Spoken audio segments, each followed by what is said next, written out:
Haji Rahmat usia 57 tahun. Beliau sudah seperti orang tua saya, mentor bagi banyak anak muda. Saya bisa ada sampai hari ini karena banyak sekali ilmu-ilmu, banyak sekali sharing knowledge yang beliau sampaikan ke saya. Hari ini khusus saya mengundang beliau bisa hadir di Agape Strong untuk sharing pola hidup sehat. Kenapa beliau jadi memulai latihan beban, kita akan kulik lebih jauh tamu istimewa kita sore hari ini. Selamat sore Om. Apa kabar kita? Ini mentor saya ini. Makasih banyak sudah bersedia datang, meluangkan waktu, dan saya dengar ini baru habis latihan dengan teman-teman. Tapi masih bisa datang ke sini. Apa kabar nih? Alhamdulillah baik. Baik Om ya. Senang saya diundang ke tempat ini, sesuatu banget. Lalu kemudian ini menurut saya lebih dari cukup. Lebih dari cukup. Lebih dari cukup. Iya, terima kasih banyak Om. Terima kasih banyak Om. Mungkin hal yang bisa Om sampaikan ke teman-teman kita punya audiens hari ini. Om sampaikan dulu mungkin umur sekarang berapa, sudah berapa lama latihan, dan mungkin tidak banyak ya orang di usia 57 tahun bisa punya badan yang dengan komposisi badan dengan jumlah massa otot yang tinggi seperti Om ini. Pasti perlu effort yang tinggi, perlu usaha yang luar biasa. Mungkin Om bisa sharing dulu pengalaman Om dan apa alasan kenapa Om bisa memulai untuk memutuskan melakukan aktivitas latihan beban atau strength training. Oke, siap. Berawal dari usia 43 tahun ya. 43 tahun ya. 43 tahun, sekarang sudah usia 57 tahun. 57 tahun guys. Anak-anak sudah mulai dewasa. Lalu kemudian begitu hebatnya dunia luar yang narkoba lah, terus minum-minuman keras lah, merokok sudahnya jadi kebudayaan sehari-hari anak muda. Saya kepikiran mencontohkan ke anak saya dulu. Oke. Jadi contoh. 43 itu, supaya anak-anak saya juga berperilaku seperti bapaknya. Kalau bapak saya bisa sehat, punya otot dan sebagainya, sehingga ini yang menjadi titik target saya di awal itu. Di usia 43 tahun saya harus merubah segalanya, harus punya investasi sehat. Dan alhamdulillah anak-anak saya mengikuti teladan itu ya. Walaupun bukan seorang bodybuilder, dengan dunia olahraga juga, terutama badminton. Oke. Mungkin sedikit sharing ya. Ya. Sharing. Saya latihan seminggu itu cuma 4 kali. 4 kali udah banyak. Saya 3 kali aja guys ya. Apalagi kalau 3 kali itu sudah luar biasa. Ya. Nah, kenapa 4 kali? Bagi saya olahraga itu adalah sesuatu yang menyenangkan, happy.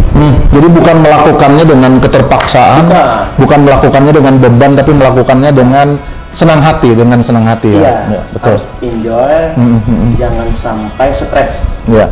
Karena kita menekan hormon kortisolnya harus naik. Hormon stres ya. Hormon stresnya tidak boleh naik. Dengan demikian kita tidak ada beban dan insya Allah investasinya sehat. Investasinya sehat. Mungkin saya jelaskan kenapa seminggu 4 kali. Ya. Kita perlu recovery ya. Perlu istirahat. Ya, ini jadi maaf saya potong, ini Siap. Om Haji Rahmat sudah mulai sharing mengenai pola latihan dan pola hidup sehat yang beliau jalani selama ini sehingga bisa memiliki tubuh bugar dan berotot atau memiliki massa otot yang cukup tinggi di usia 57 tahun, which is itu tidak gampang teman-teman. Lanjut Om. Betul. Jadi sebaiknya memang latihan itu 3-4 hari dalam seminggu itu sangat cukup. Sudah cukup ya? Sangat cukup itu. Kenapa? Pertama,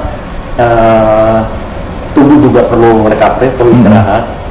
Lalu kemudian, karena menjalaninya cuma sebentar aja, 45 menit sampai 1 jam mungkin. Ya, nggak pernah lama, nggak pernah buang waktu sampai 3 jam ya. Tidak. Dari dulu begitu, nggak perlu sampai berjam-jam. Apalagi didampingi trainer sama seperti Mas Heri ini kan berarti harusnya lebih efektif. Lalu kemudian kan pasti antar set, variasi dan sebagainya kan sudah diatur itu anunya. Istirahatnya kapan, harus lanjut lagi kapan. Betul. Lalu kebutuhan tiap orang pasti beda ya. Mas Heri kasih tahu itu pasti usia sekian, kebutuhannya seperti apa, istirahatnya seperti apa, harus melakukan berapa repetisi, harus melakukan gerakan seperti apa. Saya yakin sudah, karena saya juga kenal baik, kenal lama. Kebetulan juga Mas Heri juga sudah tanding-tanding juga sudah di dunia panggung juga sudah. Tapi agak malu saya, ini mentor saya umur 57 tahun, badannya masih muscular, saya cuman unggul banyak tatonya aja dari beliau ini. Tapi kalau untuk konsistensi menjaga komposisi badan dengan kadar lemak rendah seperti ini, ya saya kalah dengan mentor saya harus akui itu. Lanjut. Mungkin ya, kenapa mungkin di usia 57 ini masih bisa berotot, karena itu mungkin ya dari pola makan. Boleh Pak, lanjut. Ya, sebaiknya coba kalau misalnya Om bilang pola makan, kita pengen tahu sekali sebenarnya Om makannya bagaimana sih begitu. Karena mungkin banyak teman-teman, baik yang tadi saya bilang yang muda, pralansia maupun lansia, pengen sekali tahu bagaimana pola diet. Nah teman-teman, sebelum Om Haji Rahmat melanjutkan penjelasannya, kalau kita bicara pola hidup sehat, pola diet, itu kita nggak hanya sekedar bicara soal mengurangi porsi makan atau jatah makan, tapi pengertian diet adalah manajemen makan. Artinya kita makan sesuai dengan goalnya kita. Kalau goalnya untuk menurunkan kadar lemak, otomatis komposisi karbohidrat dan protein juga harus diatur. Nah, tapi kan tidak semua orang hidup dalam kesehariannya hidup untuk tujuan bertanding setiap kali. Nah, beliau juga sebagai mentor dari banyak teman-teman bodybuilder, sampai hari ini bisa mempertahankan kadar lemak yang rendah untuk hidup sehari-hari. Itu mungkin kita perlu tahu bagaimana pola makan yang Om jalani sehari-harinya seperti apa, sehingga bisa tetap punya komposisi kadar lemak dengan massa otot yang seimbang seperti ini. Itu bagaimana Om? Saya menyebutnya bukan diet, tapi adalah makan sehat. Makan sehat, oke. Lalu kemudian makan sehat ini adalah sesuatu yang mudah kita dapatkan dan mudah kita makan, bisa jangka panjang maksudnya. Kayak apa kita melakukan itu? Satu, high protein, low carbo. High protein, low carbo, ya, oke. Lalu kemudian bagaimana kalau misalnya goreng-gorengan? Kan pastikan ini kan sesuatu yang baik, sesuatu yang orang goreng-gorengan itu tidak bisa dilepaskan dari kehidupan kita. Tidak ada masalah, asal jangan satu hari itu full goreng-gorengan. Jadi lebih banyak yang, kalau bisa jangan yang goreng-gorengan. Artinya misalnya kita dalam satu hari itu makan 4 kali. Dalam 4 kali itu, 1 kali yang digoreng masih boleh. 1 kali masih boleh. 1 kali masih boleh. Lalu kemudian yang namanya kita bersosialisasi, punya teman, punya keluarga, kadang-kadang diundang ke sana kemari, lupakan masalah makan sehat tadi. Apa yang ada kita makan. Harga yang atau karena kita punya istri, barangkali yang bapak-bapaknya atau yang ibu-ibunya punya suami, masa kita makannya cuman bakar, pepes atau sop, sekali-sekali kan kita kan boleh lah keluar kan. Kita punya cucu, nggak ada masalah. Kita bukan atlet kok. Kita ini pencinta kesehatan dan prestasi kesehatan, sehingga tidak ada harga mati. Tapi kalau lihat dari bentuk badannya Om, kan semua orang juga percaya bahwa Om masih atlet yang masih aktif berkompetisi harusnya. Iya, kalau lihat dari bentuk badan kan luar biasa, so muscular. Mengenai Evan, memang terakhir saya ikut pro di Martapura beberapa tahun yang lalu Om ya? Beberapa tahun yang lalu. Lalu kemudian memang memutuskan untuk mengundurkan diri dari Evan, fokus ke teman-teman yang masih muda, kita membimbing. Mentor. Nah, mentor lah kata. Ya, sebagai mentor, betul. Tentu kan harus ada contoh yang real. Nah, contoh yang real itu seperti apa? Ya, ketika kita ramai-ramai makan, ayo kita makan. Tidak ada masalah. Lalu kemudian ketika kita misalnya sudah di rumah, maka kita bisa mengatur makan yang lebih bagus. Usahakan jangan goreng-gorengan kalau sudah di rumah. Tapi kalau di luar silakan. Ya, Silakan, setuju. bebas kita.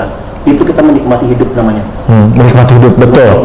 Menikmati hidup, betul. Jadi percuma kita makan diatur melulu. Tapi stres. Ya, betul. Jadi sekali lagi, apakah latihan itu tidak boleh stres, ataupun pola makan pun tidak boleh stres. Harus happy. Ya. Nah, lalu pertanyaan yang paling sering saya dengar dari teman-teman itu, proteinnya apa? Kan itu. Nah, bagi kami pelaku fitness atau yang lainnya pun, kami tidak harus dada ayam tanpa kulit, bukan. Bagi kami adalah protein. Protein itu apa? Lebih banyak sumbernya adalah dari hewani. Dari hewani apa? Minimal adalah putih telur. Nah, kalau bisa tanpa kuning telur. Tanpa kuningnya, karena mungkin high kolesterol ya. High kolesterol. Betul. Tapi apakah tidak boleh? Boleh. Boleh secukupnya. Secukupnya. Ya, betul. Kenapa boleh secukupnya? Kita masih olahraga, latihan beban, diperlukan juga. Lalu kenapa boleh goreng-gorengan? Diperlukan juga, kita masih latihan beban. Yang bahaya itu, kita tiap hari makan goreng-gorengan tapi tidak pernah sama sekali melakukan aktivitas fisik. Iya. Itu yang bahaya. Tidak ada tempat untuk pembuangan gula. Pembuangannya nggak ada. Murni masuk sampah itu ke tubuh kita. Iya, nggak dibakar, nggak dibuang. Betul. Nah, itu persoalan. Betul. Lalu kemudian tentu ada cara makannya seperti apa. Nah, bagi kami adalah makanlah sebelum kenyang, berhentilah sebelum lapar. Itu kalau nggak salah filosofi dan nasihat dari Nabi Muhammad ya. Iya. Ya, saya pernah dengar itu. Betul. Lalu kemudian ada juga sepertiga air, sepertiga udara, sepertiga makanan. Jadi ada step-step di diri kita. Mudahnya itu sekitar 3 jam sekali kita masuk. Iya. Per 3 jam makan seperti tadi. Komposisinya ada karbo kalau bisa kita pilih yang paling paling bagus ya, yang paling rendah kadar gula. Simple kalau bisa, jangan nasi putih kalau bisa. Kalau misalnya dengan ketiadaan waktu dan sebagainya, lalu kemudian kan di rumah ini sudah terbiasa makan nasi putih ya. Porsinya mungkin kurang. Porsinya yang harus kita kurangi. Betul. Jadi, bolehkah? Boleh. Lalu kemudian yang kemarin-kemarin kita masih belum pola hidup sehat, 1 piring itu untuk 1 kali makan. Coba kita kurangin dulu separuh. Ya, betul. Kalau nasi putih ya, ini kalau nasi putih. Kurangi separuh, bertahap lah. Atau yang 1 porsi tadi kita jadikan 4 kali makan yang saya ceritakan di awal. Dibagi ya. 4 kali. Betul. Jadi pertanyaan sekarang, kok mau tidur makan? Iya. Kenapa mau tidur makan? Kalau kita tidur dalam kondisi perut kosong, itu biasanya kita susah tidur. Betul. Nah, itu saya alami itu memang kalau susah sekali tidur. Maka kalau susah tidur, otomatis akan berpengaruh ke kesehatan. Betul. Mendetoks tubuh kita ini kan ada jam-jam tertentu yang didetoks harus ini. Ya, ada urutannya, betul. Nah, maka itu di kami istilah kami bukan diet tapi adalah makan sehat. Manajemen makan. Ya. Nah, sampai mau tidur mau makan, tapi makan pilih makanan yang menguntungkan bagi kesehatan kita atau bagi tubuh kita. Sekali lagi, usahakan jangan gorengan. Ya.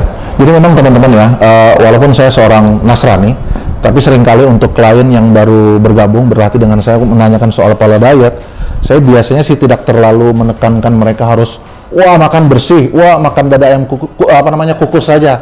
Karena biasanya untuk seorang pemula memang kan kesulitan. Betul. Ya saya bilang, kamu baru bergabung, kamu baru memulai langkah hidup sehat, coba mulai disiplin untuk latihannya aja dulu. Betul. Mulai disiplin untuk latihan.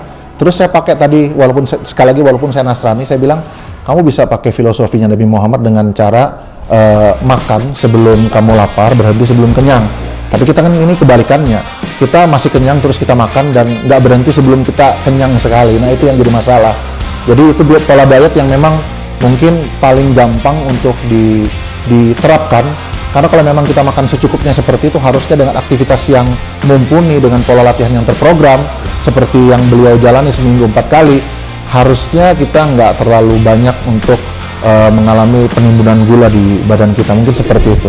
Nah, hal yang berikut yang saya mau tanya Om, pengalaman Om ya pastinya ya, karena saya usia baru 41 tahun, kegiatan sehari-hari ya lebih banyak melatih seperti itu, belajar, sharing dengan teman-teman dan lain-lain.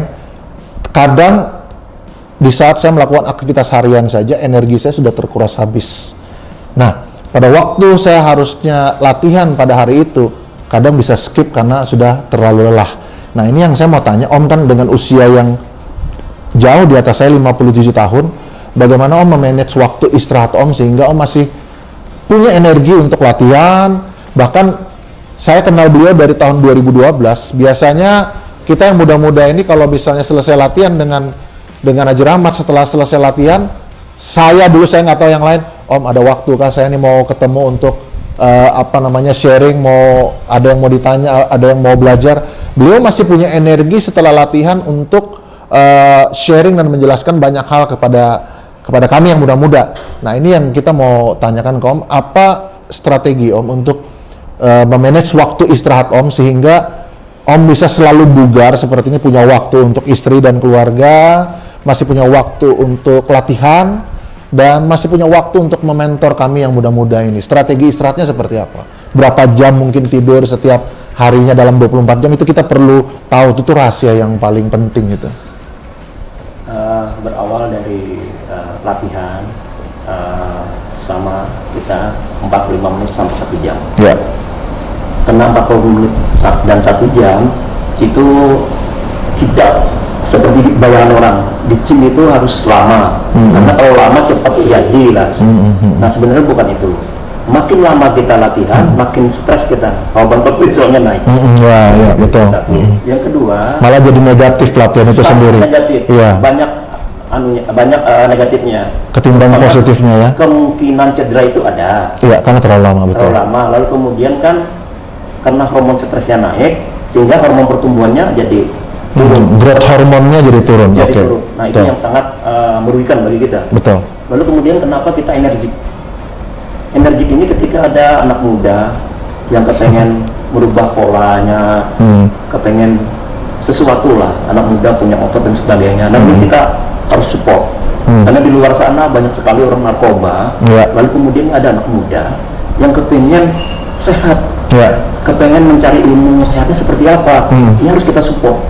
Kita support, kita kasih masukan yang mudah dicernanya, disesuaikan dengan tingkatannya, katakan seperti misalnya pemula, terus middle, terus high. Nah, ini proses sama Mas Edi kan 12 tahun yang lalu kita lama sekali. Kenalan, betul. Sampai sekarang. Lalu kemudian alhamdulillah bugar banget, masih flat.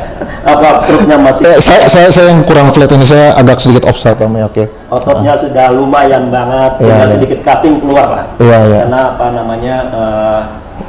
bagaimanapun otot kan punya memori ya. Iya, muscle memory, betul. Memori. Lalu kemudian sedikit aja kalau misalnya dead ketat, sudah selesai, keluar semua itu otot. Ya, ini sebenarnya teman-teman, ini cara mentor saya untuk sedikit sindir saya bahwa kamu udah overweight, obese, jadi tolong di-cut. Ingat pelajaran-pelajaran dan pesan moral yang dulu saya sampaikan, jangan diabaikan begitu saja karena keenakan untuk melatih. Sekarang itu mungkin yang beliau maksud dari apa ya? Oke, lanjut Om. lanjut oke. Tapi terus terang, ini kenyataannya. Kenyataan dengan aktivitas yang setinggi ini, lalu kemudian masih bisa flat, otot masih terjaga, walaupun tidak lean kan wajar karena memang aktivitasnya tinggi banget. Bagi saya itu sesuatu. Banyak rekan-rekan di luar sana yang tadinya hanya hobi, lalu dengan segala macam mereka meningkatkan diri jadi personal trainer, tapi di luar sana rusak bodinya. Nah, ini sesuatu yang jangan dicontoh. Nah, Mas Heri kan aktivitasnya tinggi, tapi lalu kemudian masih bisa menjaga. Bagi saya itu sesuatu. At least masih sehat sih, cuma memang harus cutting lagi. Gampang sudah tahu cara cutting. Gampang. Hanya Om tadi mungkin pertanyaan yang kita mau tanyakan tadi tuh, strategi rest yang Om lakukan dalam 24 jam itu seperti apa sih biasanya? Apakah harus tidur 7 jam, 8 jam, atau di tengah-tengah itu nanti di siang mungkin ada istirahat siang lain di tengah-tengah aktivitas harian. Oh mungkin kita perlu tahu strategi rest yang Om terapkan di usia 57 tahun, sehingga mungkin para audiens kita sore ini yang lihat video kita hari ini, yang mungkin di kisaran usia yang sama seperti Om atau lebih tua, bisa mengambil contoh dari strategi rest yang Om lakukan selama ini. Aktivitas saya hari-hari yang 4 hari itu jam 8 sampai jam 12 kita di gym. Jam 8 sampai 12 ya. Latihan sendiri juga mementori teman-teman. Teman-teman ya. Tapi bukan personal trainer. Dari dulu memang nggak mau jadi personal trainer. Dari dulu, cuman mau jadi mentor Om ini. Sampai jam 12. Lalu kemudian kita pulang, makan siang seperti biasa. Lalu kemudian kita istirahat setengah jam. Lalu kita kerja.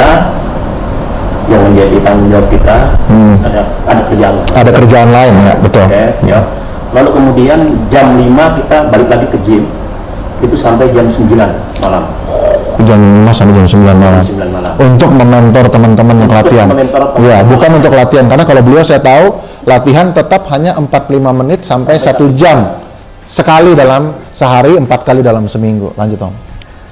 Sampai jam 9 malam, lalu kemudian sebentar ngobrol di gym, mungkin balik ke rumah itu sekitar jam 10. Jam 11 saya wajib tidur. Jam 11? Jam 11, wajib tidur. Wajib tidurnya seperti apa? Handphone di silent, lalu kemudian TV dimatiin, dan itu menjadi kebiasaan. Sudah jadi kebiasaan. Kalau dalam perspektif kebanyakan orang selama ini, sebenarnya usia yang sedikit terlambat memulai, karena 43 tahun. Bukan memulainya di usia emas, di usia 18 atau 20-an, tapi 43 tahun, ternyata beliau bisa merubah kebiasaan menjadi lebih sehat, dan ya bisa menikmati hasilnya sekarang. Sedikit mungkin ya, saya kelupaan di awal tadi. Saya mau mematahkan mitos yang kata orang, kalau usia kepala 4 atau kepala 5, sulit untuk six pack. Itu yang saya mau. Sulit untuk punya badan berotot. Nah, itu yang saya mau. Sesungguhnya bukan itu, kemauan. Kemauan itu seperti apa? Ya, sedikit capek di awal. Memulai, maksudnya bukan di awal sih. Memulai sesuatu itu pasti capek. Membentuk kebiasaannya mungkin Om ya. Yang tadinya tidak kita lakukan, lalu kita lakukan, ya sedikit-sedikit pegal kan wajar. Ya nggak nyaman. Pegal yang sehat, beda kan pegal yang tidak sehat itu dengan pegal yang memang kita niatkan. Kan kita olahraga, gerakan dan sebagainya kan kita niatkan. Jadi pegal itu memang sesuatu yang jadi investasi kita suatu saat. Betul. Nah ini yang titiknya di situ gitu loh. Jadi kita jangan malas. Kita sudah sekian puluh tahun sudah merasa di luar kendali, lalu kemudian kepengen cepat-cepat jadi seperti orang yang sudah jadi. Jangan. Proses, tapi sekali lagi karena ada pembimbingnya, tentu proses itu bisa kita pangkas separuh. Jadi lebih cepat, betul. Karena kita tidak perlu trial and error, cara-cara yang tidak efektif. Mentor atau pembimbing itu yang saya alami dulu dengan Haji Rahmat. Saya pemula sekali datang ke gym, nggak ada ilmu, nggak tahu apa-apa. Karena pengen punya badan bagus, pada waktu itu saya latihan seminggu 7 kali tanpa rest. Nah, ketemu dengan beliau, saya mulai diarahkan, ada mentor, itu yang tadi beliau katakan, dengan adanya mentor, itu memangkas waktu proses kita lebih cepat. Karena biasanya seorang mentor juga melewati masa-masa trial and error. Nah, yang kita beli atau kita ambil dari seorang mentor adalah pengalamannya, sehingga kita bisa memangkas waktu proses kita jadi lebih pendek dari yang seharusnya. Betul. Itu semua orang pasti melalui itu. Ya, betul. Saya yakin betul bahwa memang didampingi seorang mentor itu minimalnya setengahnya kita bisa memangkas. Iya, betul. Kalau orang target 1 tahun, maka kita dalam 6 bulan itu terpenuhi finishnya. Iya, lebih cepat. Intinya lebih cepat. Pertama, goalnya lebih cepat. Yang kedua, meminimalisir cedera. Nah, ini yang jadi jangan coba-coba kita main alat sendiri tanpa pengetahuan yang mumpuni, lalu kemudian kita kan, maaf ya, di luar sana banyak YouTube dan sebagainya. Mohon maaf sekali lagi, itu hanya keperluan konten. Betul. Nah, harus pintar menyaring informasi, artinya kalau mencari informasi tapi harus didampingi dengan mentor. Iya, betul. Nah, nggak bisa mentor ini asal. dia punya ilmunya.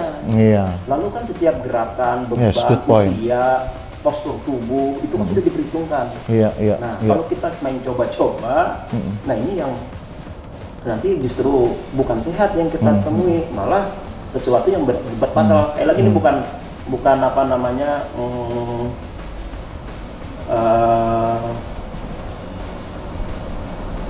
ini sesuatu yang harus dilakukan sesuai dengan tujuannya. Iya, iya. Harus ada mentor yang memang ahlinya di situ. Iya, iya, iya. Jangan sekali lagi Jangan asal. jangan coba-coba karena bukan sehat yang kita dapat, malah cedera, dan kalau cederanya fatal kan repot ya. Iya, betul. Apalagi dalam sudah usia yang Betul. sudah tidak muda lagi, Betul. rawannya Cederanya. sangat rawan, Iya, dan betul. rawan cedera itu sudah betul. sangat hati-hati. Betul. Jadi teman-teman, saya kenal beliau cukup lama, seperti yang tadi kita sudah ulang-ulang mention itu. Saya kenal beliau sebagai natural bodybuilder. Jadi beliau bisa punya badan seperti ini. Mungkin ada audiens nanti yang lihat, mungkin inject something atau pakai using steroid. Saya no offense with orang yang pakai steroid. Saya juga punya banyak teman-teman yang pakai steroid dan saya berteman baik. Tapi saya kenal beliau sebagai natural bodybuilder. Itu juga yang membuat saya sampai hari ini juga apapun kendala saya dalam building muscle, saya nggak pernah ambil pilihan itu karena apa yang mentor saya sampaikan dari dulu, natural is the best way, itu yang saya jalani sampai sekarang. Nah mungkin ada pertanyaan yang saya mau tanya dan ini pertanyaan paling penting Om di sini. Seberapa pentingnya berlatih beban bagi seorang lansia? Itu yang pertama. Yang kedua, banyak sekali mitos di luar sana, kalau lansia sih orang sudah usia 40 ke atas atau 50, jangan latihan beban lah. Orang ngertinya fitness lah. Padahal fitness ya, semua fitness kalau kita olahraga. Jangan latihan beban, jangan barbel-barbel, jangan dumbbell-dumbbel, karena nanti bahaya, nanti bisa begini dan begitu. Nah, pertanyaan ini yang saya kebetulan karena usia Om juga sudah memasuki masa lansia, 57 tahun, tapi masih bisa sefit ini. Saya minta Om mungkin bisa jelaskan ke teman-teman bahwa apa betul berlatih beban di usia yang tidak muda lagi itu berbahaya? Bagaimana menurut Om? Latihan di usia senja berbahaya kalau tidak didampingi ahlinya. Berbahaya, poin pertama yang beliau sampaikan, berbahaya kalau memulai latihan sendiri tanpa pengetahuan yang cukup dan tanpa didampingi oleh orang yang mengerti di bidangnya. Oke, itu poin pertama. Ya. Lalu kemudian pastikan YouTube ada. Betul, YouTube ada. Tapi itu hanya keperluan konten. Iya. Itu satu. Yang kedua, kita harus jeli ya, tanpa menjudge teman-teman di luar sana. Iya. Dia mau pakai aliran steroid kah atau natural ya, itu oke. monggo, karena itu adalah pilihan. Pilihan, betul. Nah, konten itu dilakukan oleh orang yang lansianya umur berapa, latihannya berapa lama mungkin? Sudah berapa lama, lalu tiba-tiba kita mengikuti. Iya. Ketiganya mereka. Iya, betul. Nah, itu yang rawan ya. Betul. Nah, lalu kemudian setiap diri kita, siapapun, anak-anak, dewasa sampai lansia, pasti kemana-mana membawa body dong. Iya. Nah, pertanyaannya sekarang, bagaimana kita jalan, keluar masuk rumah atau di jalan di rumah aja, itu bukan dikatakan sesuatu yang sifatnya angkat beban. Iya, itu angkat beban badan sendiri sudah sebenarnya kan. Jadi itu sudah angkat beban juga. Betul. Body weight training. Betul. Nah, sekarang tidak cukup hanya beban tubuh aja. Tubuh, iya, body weight. Makanya kita siapkan apa namanya? Alat bantu. Atau alat bantu. Kenapa?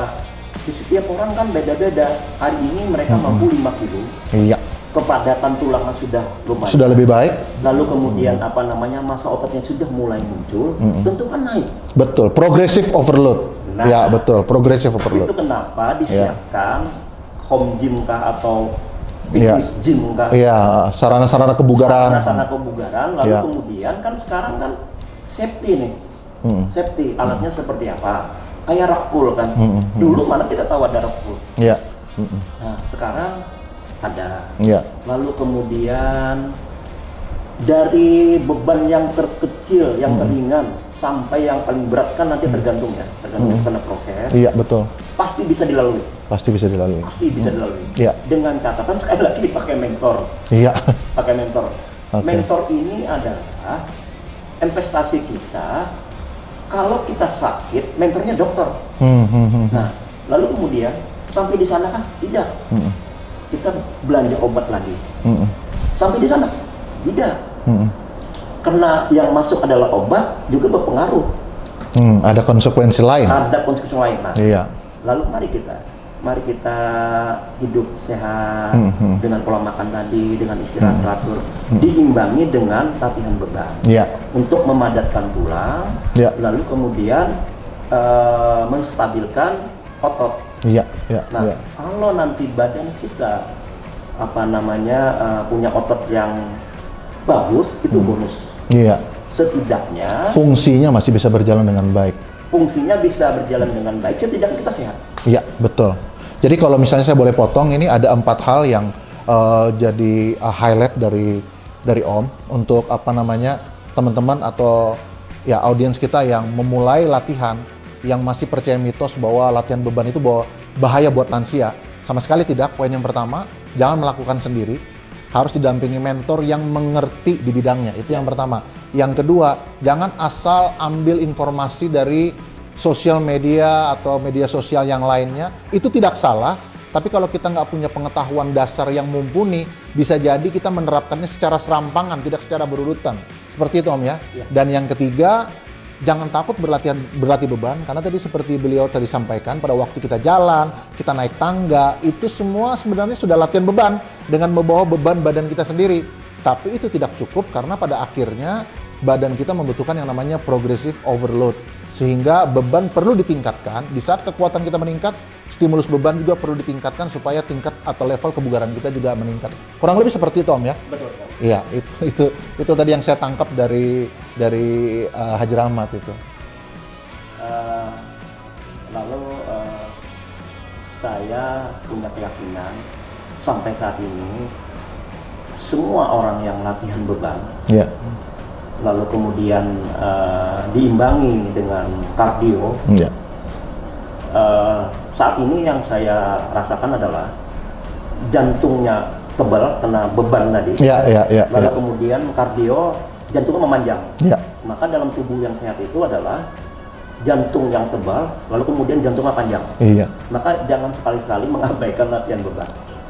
Jangan sekali. Kalau Om sendiri kira-kira melakukan aktivitas latihan kardio juga dalam seminggu mungkin? Kardio ya karena secara hari khusus sih tidak ada. Nah, saya beranggapan ketika saya mementori teman-teman, Itu kardio juga Itu sudah. Karena bergerak ya karena secara bergerak, fisik. Iya. sendirinya kan dari ujung ke ujung, Iya. dari alat ke alat. Iya. Itu saya menganggap itu. Tapi lalu kemudian kalau memang saya punya waktu memang di hari off-nya itu, Nah, ini poin bagus nih di perhatian. hari Betul. off itu, Betul. saya tetap melakukan kardio. Iya. Jadi ya sama istri jalan-jalan. Betul. Jadi happy.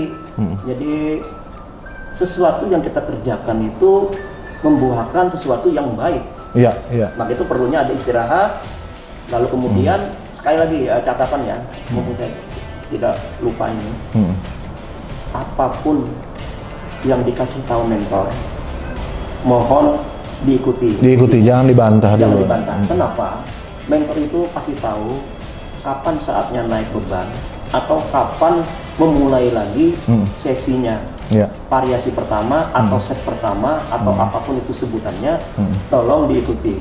Karena dia tahu persis kapan mulai, kapan berhenti. Ya, kayak saya dulu waktu sama Om kan latihan begitu kan. Kapan harus mulai cutting, kapan harus off karbo, kapan harus tingkatkan reps, kapan harus tambah variasi, saya ikutin aja. Tapi ada poin penting yang saya mau highlight juga. Jadi Haji Rahmat sama seperti saya, kita nggak punya waktu khusus untuk melakukan aktivitas kardio. Nah, karena kita nggak punya waktu khusus, biasanya kita tingkatkan aktivitas fisik. Ada istilahnya non-exercise activity. Jadi seperti misalnya teman-teman atau bapak-bapak, ibu-ibu yang mungkin kalau misalnya pergi ke Indomaret, jarak Indomaret dari rumah cuma 500 meter, yang nggak usah naik mobil, nggak usah naik motor, jalan kaki. Jadi pulang pergi sudah 1 kilo. Itu non-exercise activity, tapi itu membantu juga level kardio kita jadi lebih baik. Seperti itu, ya. Jadi saya pikir itu hari ini kita senang sekali Agape Strong kedatangan mentor saya, dan saya percaya ini bukan yang pertama dan terakhir. Saya berharap bisa Om atau Haji Rahmat bisa menyediakan waktu lain untuk kita bisa sharing, latihan bareng di sini. Sekali lagi terima kasih banyak Om bisa meluangkan waktu, ini hari Minggu tapi Om bisa bersedia datang ke Agape Strong. Saya harap sharing kita yang sederhana ini bisa membantu para viewer di Agape Strong untuk bisa hidup lebih sehat. Ketemu lagi nanti di video Agape Strong berikutnya. Salam Agape Strong.